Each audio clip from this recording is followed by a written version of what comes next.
avenue du Petit Louis-Ferdinand, un vendeur de superflu aux artefacts épatants. Il a de beaux sucres d'orge, très appréciés des enfants, quelques pastilles pour la gorge, plusieurs lotions d'astringent, des sachets de graines antimite. Et sur le trottoir d'en face, librairie antisémite. Ses talents grands sur la glace sont ouverts depuis le mois dernier, février 1901. C'est déjà très fréquenté, je sens que le siècle commence bien. Et le petit Louis-Ferdinand grandit. Au PMU, le jeune Ferdinand Céline boit sa liqueur de bienvenue en parcourant quelques lignes qui lui parlent d'un krach boursier à en secouer l'Amérique, de coupables tout désignés qu'on nomme roi de la République. Ça lui semble très cohérent en sirotant son viandox, cette horde de juifs errants qui nous le met toujours dans l'os, nez crochu, suceur de sang, et en reposant son ramequin, Ferdinand s'écrie bon sang, faudra que j'en fasse un bouquin.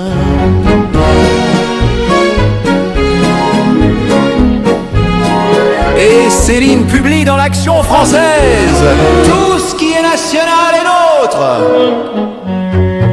Sur les trottoirs que remonte Monsieur Céline, on voit des bottes en cuir noir qui tabassent de la youpine. Pas de quoi fouetter un préfet, ça lève peu d'indignation. Le maréchal sait ce qu'il fait, il applique la solution. Si jamais ça tourne mal, on pendra 3 miliciens.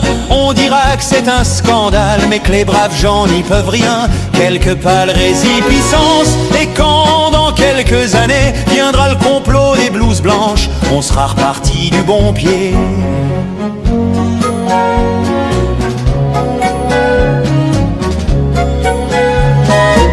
Et Céline écrit bagatelle pour un massacre, déjà 60 000 exemplaires vendus. Devant le cimetière où repose Louis-Ferdinand, on a collé avant-hier en 4x3 dépliant l'affiche on ne peut plus moderne d'un ancien gars de l'Algérie aux couleurs d'un front de haine qu'a de belles heures devant lui. Il annonce déjà le programme, fustigeant les apatrides, de déni en amalgame. Ça n'a jamais pris une ride, son dur à four crématoire, sa fournée la prochaine fois, et son détail de l'histoire, David en perdrait la foi. Et l'avenue est rebaptisée Céline, prix Renaudot, médaille militaire.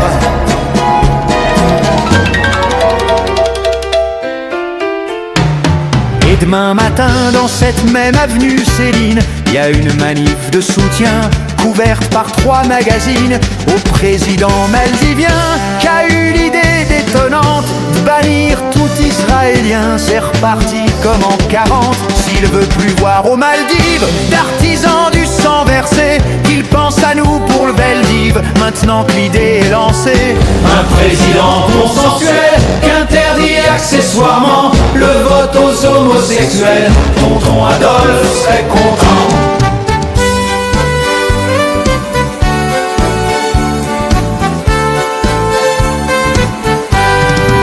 Pas tout à fait le premier à scander dans son pays, plus un juif dans nos contrées, c'est toujours très applaudi. Ça fait bien dans la vitrine, et comme Goebbels c'est plus là, d'autres s'en viennent sur LinkedIn, mettre leur pouce à tour de bras. Je leur cracherais bien à la gueule s'il me restait assez de salive, mais j'ai déjà chanté 3 feuilles qui m'ont fait mal aux gencives. D'ailleurs, comme disait le rabbin, pour absoudre leur neshama, l'être humain n'apprend de rien, faudra que j'en parle à mon chat.